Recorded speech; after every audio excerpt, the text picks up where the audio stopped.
പാലക്കാട് ഈ ശ്രീനന്ദയുടെ വീട് സ്ഥിതി ചെയ്യുന്ന കടമ്പഴിപ്പുറത്തെ ഈ വീട്ടിൽ നിന്ന് ചേരുകയാണ് സച്ചിൻ. അടിമുടി ദുരൂഹതയാണ് ഈ കേസ് മുഴുവൻ സംബന്ധിച്ച്. തുടക്കം മുതൽ തന്നെ ഈ കുടുംബം വലിയ ദുരൂഹതയുണ്ട്. ഇതിൽ പല സംഘങ്ങളുമായും തട്ടിക്കൊണ്ടുപോയതടക്കമുള്ള ആരോപണങ്ങൾ കുടുംബം ഉന്നയിച്ചിരുന്നു. എന്നാൽ ഇപ്പോൾ നമ്മൾ കേട്ടതുപോലെ ഈ വല്യച്ഛൻ്റെ പ്രതികരണം കേട്ടതുപോലെ തന്നെ ചില ദുരൂഹതകൾ ഉണ്ടെന്ന് തന്നെ ഉറച്ചു നിൽക്കുകയാണ്. ആ ആരോപണത്തിൽ ഉറച്ചു നിൽക്കുകയാണ് ഈ കുടുംബം. എന്താണ് ഈ കുടുംബത്തിൻ്റെ ഭാഗത്ത് നിന്നിപ്പോഴുള്ള പ്രതികരണം? വിവരങ്ങൾ സമഗ്രമായി പറയാം.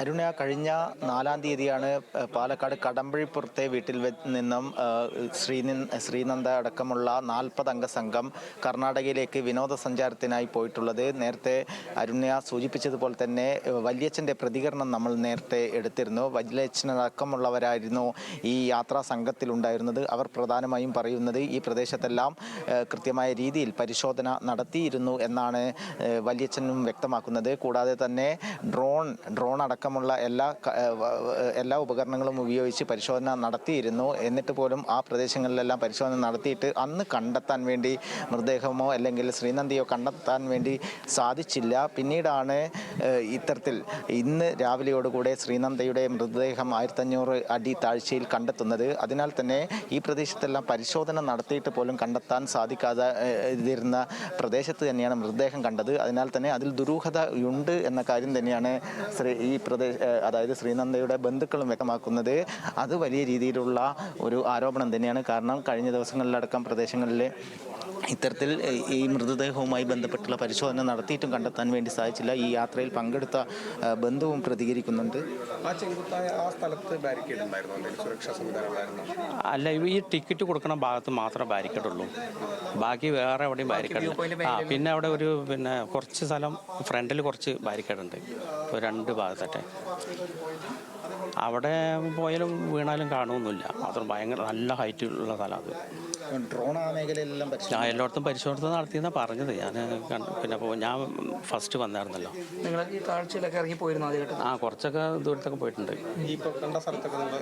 അതിനൊക്കെ കുറച്ചൊക്കെ നടന്നു നോക്കി. അവിടുത്തെ പോലീസും അതുപോലെ തന്നെ അവിടുത്തെ ഈ സുരക്ഷാ ഉദ്യോഗസ്ഥരൊക്കെ വന്നില്ല. അപ്പോൾ അവരൊന്നും ഈ താഴ്ചയിലേക്ക് പൂർണ്ണമായും താഴ്ചയിലേക്ക് ഇറങ്ങി സമയം വഴുകി 6 മണി കഴിഞ്ഞിരുന്നല്ലോ. പിന്നെ കാണും അവിടെ കറണ്ട് ഇല്ല.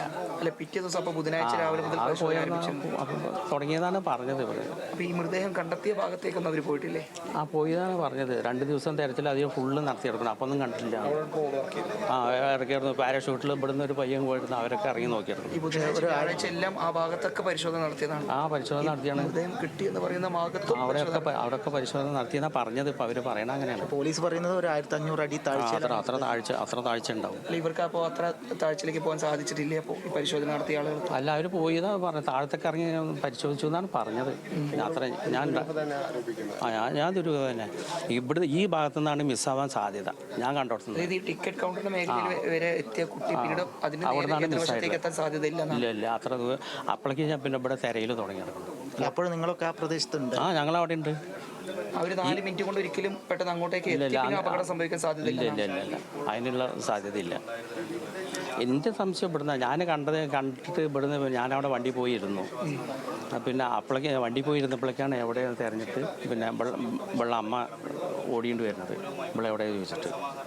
അപ്പോൾ ഈ ഒരു വഴിയുടെ ഇവിടെ വെച്ചിട്ട് ആ ടിക്കറ്റ് കൊടുക്കണ ആളിന് അവിടെ വേറെ 2-3 പേരുണ്ടായിരുന്നു. അവർ ഫോൺ ചെക്ക് ചെയ്താൽ തന്നെ ഒരുവിധം എല്ലാം കിട്ടാൻ സാധ്യതയുണ്ട്. ടിക്കറ്റ് കൊടുക്കുന്നിടത്ത് ഉദ്യോഗസ്ഥരാണോ? അല്ലേ, അതൊരാളാണ്. അവരൊന്നും നമ്മൾ പറഞ്ഞത് കേൾക്കുന്നില്ല. അവർ ഏത് സമയം ഫോൺ ചെയ്തുകൊണ്ട് ഇങ്ങനെ ഇരിക്കുകയാണ്. ടിക്കറ്റ് കൗണ്ടറിലെ ആളുകൾ അവരെ ചോദ്യം ചെയ്യണമെന്നാണ്. അവരെ ചോദ്യം ചെയ്യണം. മണത്ത് വന്നത് ഏത് ഭാഗത്തായിരുന്നു? അതന്നെ ഈ ഭാഗത്ത് തന്നെയാണ്. ടിക്കറ്റ് കൗണ്ടർ അവിടെ തന്നെ കടകളുണ്ട്. കടകളൊക്കെ ഉണ്ട്. ഈ ടാർപ്പായിട്ടുള്ള കടകളാണുള്ളത് മുഴുവനും. പിന്നെ ടാർപ്പായിട്ട കടയും ഒക്കെ കെട്ടിപ്പൂട്ടി വെച്ചേക്കാണ്. പിന്നെ ഞാൻ എന്നിട്ട് അതിൻ്റെ ഉള്ളിൽ കൂടെ പോയി നോക്കുകയൊക്കെ ചെയ്തു. ഇവരാരും അവിടെയുള്ളവരാരും സഹകരിക്കുന്നില്ല. നമ്മളിങ്ങനെ ഓടി തിരയണു കണ്ട അവർ ആ കടക്കാർ ആരും സഹകരിക്കുന്നില്ല. എന്നിട്ട് അവിടുന്ന് വേറെ ഏതോ ഒരു ആൾ വന്നിട്ടാണ് കുറേ സഹകരിച്ചിട്ട് ഇതൊക്കെ ചെയ്തത്. ഒരു മലയാളം കുറച്ച് അറിയണതാണ്. പോലീസിനെ ബന്ധപ്പെട്ട പോലീസിനെ അപ്പോഴേക്ക് ഇവിടുന്ന് ആരൊക്കെ വിളിച്ച് പറഞ്ഞിട്ട് പോയി 2 പോലീസുകാർ വന്നു താഴത്ത്. ഇവിടുന്നല്ല ഈ നാട്ടിൽ നിന്ന് വിളിച്ചറിയിച്ചതിന് ശേഷമാണ് പിന്നീട് അവർ കൂടുതൽ ടീമുകൾ വന്നത്. അതെ, കൂടുതൽ ടീം വന്നതൊക്കെ അവർ ഇത് നിർത്തി വയ്ക്കാന്നൊക്കെ പറഞ്ഞാണ് തോന്നുന്നത്. പരിശോധന നിർത്തി വയ്ക്കാൻ അങ്ങനെയൊക്കെ പറയുന്നത് കേട്ടത്. എനിക്ക് അത് സൂക്ഷ്മം അറിയില്ല. ഇവിടെ ഒന്നുമില്ല, കാണില്ല എന്ന് പറഞ്ഞിട്ട് ഒരു ദിവസം പരിശോധിച്ചിട്ട് പിന്നെ കാണില്ല എന്ന് പറഞ്ഞപ്പോൾ പിന്നെ അതാക്കി. എന്നാലും അപകടത്തിൽപ്പെടാൻ സാധ്യതയില്ല എന്നുള്ളതാണ് നിങ്ങൾ ഉറച്ചു വിശ്വസിക്കുന്നത്? എനിക്ക് എൻ്റെ വിശ്വാസം അങ്ങനെയാണ്. ഈ യാത്ര സംഘടിപ്പിച്ചത് എന്താ, ക്ലബ്ബോ അങ്ങനെ? ആ ക്ലബ്ബ്, ഞങ്ങളൊരു പൂര കമ്മിറ്റിക്ക് വേണ്ടിയിട്ട് അവിടെ ഈ പ്രദേശത്ത് ഇവിടെ പുന്നാമ്പറമ്പ് പൂരത്തിന് വേണ്ടിയിട്ട് സംഘടിപ്പിച്ചത്. അത് ഞങ്ങൾ വർഷം 3-4 ടൂർ പോകലുണ്ട്.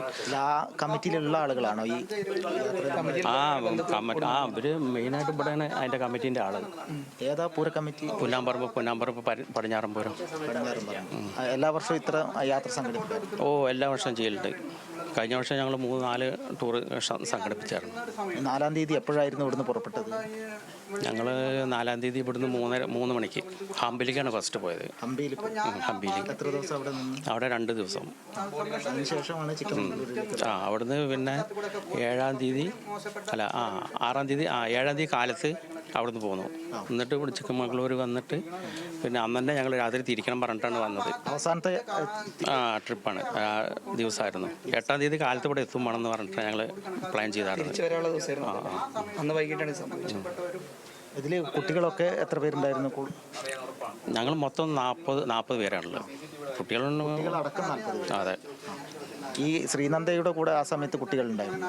ആ കുട്ടികളുടെ ഉള്ള പ്രായത്തിലുള്ള കുട്ടികൾ, കുറേ കുട്ടികളുണ്ടായിരുന്നു, 3-4 കുട്ടികളുണ്ട്. അവരെല്ലാവരും കൂടിയാണ് ഇതിൽ എല്ലാറ്റിലും നടക്കുകയൊക്കെ ചെയ്യുക.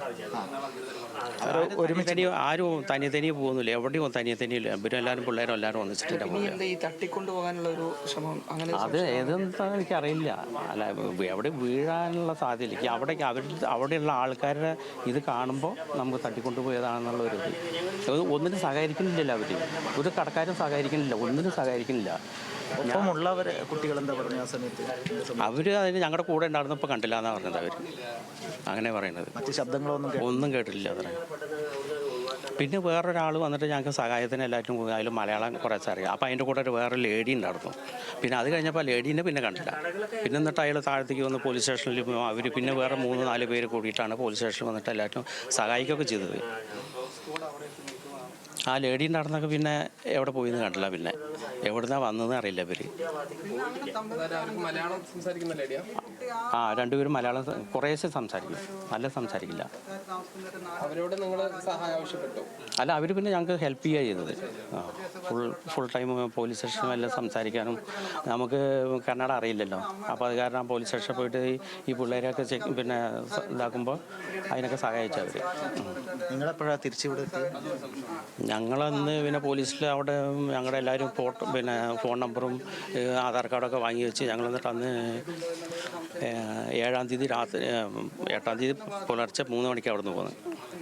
അതൊക്കെ കഴിഞ്ഞിട്ട് അന്വേഷണ സംഘത്തിന്റെ ഭാഗത്തു നിന്നും തുടക്കത്തിലൊരു വീഴ്ച വന്നു.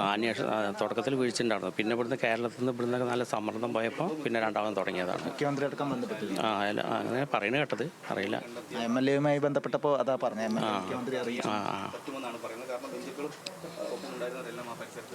എന്തായാലും തീർച്ചയായും ഒരു ദുരൂഹത തന്നെയാണ് ഈ യാത്രയിൽ ഉണ്ടായിരുന്ന ബന്ധുക്കളെല്ലാം ആരോപിക്കുന്നത്. അത് പ്രധാനമായും ഈ പ്രദേശത്ത്, അതായത് ഈ അപകടം നടന്ന പ്രദേശത്തെല്ലാം അന്നും പരിശോധന നടത്തിയിരുന്നു. ഇവരെല്ലാം ഒരുമിച്ചായിരുന്നു ഉണ്ടായത്. എന്നിട്ട് പോലും എന്തുകൊണ്ട് ഇത്തരത്തിൽ അപകടം സംഭവിച്ചു എന്ന ഒരു കാര്യത്തിൽ കൃത്യമായ രീതിയിൽ ഒരു വിവരം ബന്ധുക്കൾക്കുമില്ല. അതുതന്നെയാണ് കൂടെ ഉണ്ടായിരുന്നവരെല്ലാം ആരോപിക്കുന്നത്. എന്തായാലും വലിയ രീതിയിലുള്ള ഒരു അന്വേഷണം ബന്ധുക്കളും അതേപോലെ തന്നെ യാത്രയിൽ ഉണ്ടായിരുന്നവരെല്ലാം പറയുന്നുണ്ട്. ഈ കടമ്പഴിപ്പുറത്തെ ഒരു പൂര കമ്മിറ്റിയുടെ ഭാഗമായിട്ടാണ് ഇത്തരത്തിൽ ഒരു യാത്ര സംഘടിപ്പിച്ചത്. മുൻപും ഇത്തരത്തിൽ യാത്ര സംഘടിപ്പിച്ചിരുന്നു എന്ന കാര്യം തന്നെയാണ് കൂടെ ഉണ്ടായിരുന്ന യാത്രയിൽ പെട്ട ബന്ധുക്കളും അതേപോലെ തന്നെ സുഹൃത്തുക്കളെല്ലാം ഇപ്പോൾ വ്യക്തമാക്കിയിരിക്കുന്നത്. എന്തായാലും അതിദാരുണമായ സംഭവം തന്നെയാണ്. ഒരു നാടിനെ ആകെ നിരവധി ചോദ്യങ്ങൾക്ക് കൂടി ഉത്തരം കിട്ടേണ്ടതുണ്ട്. പോലീസിന്റെ അന്വേഷണം അത് കൃത്യമായി തന്നെ കാര്യക്ഷമമായി തന്നെ നടക്കട്ടെ എന്ന് പ്രതീക്ഷിക്കുന്നു.